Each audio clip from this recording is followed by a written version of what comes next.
we are hoping that Wafula Wakoli atachukua hii kiti ya useneta.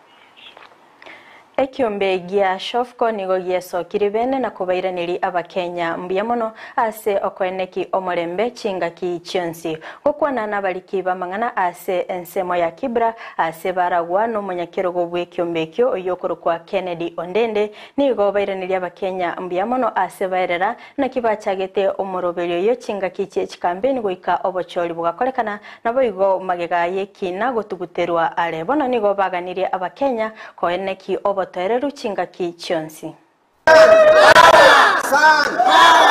Nimeshukuru sana kwa hii amani tumefanya hapa Kibera.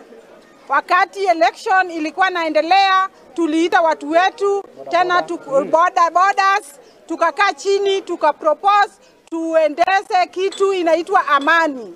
Na nimeona amani imefanyika. I am very happy today. These are the community leaders all over Kibra.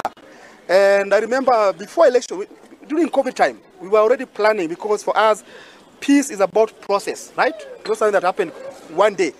And it's about appreciating what you have in the community. Here, some of us are born here, you know, we don't want to destroy our properties. We just want to live with love.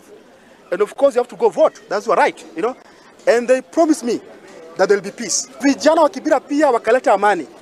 And honestly, right now, my message is that as we're moving forward, we have to listen to the voices of the community.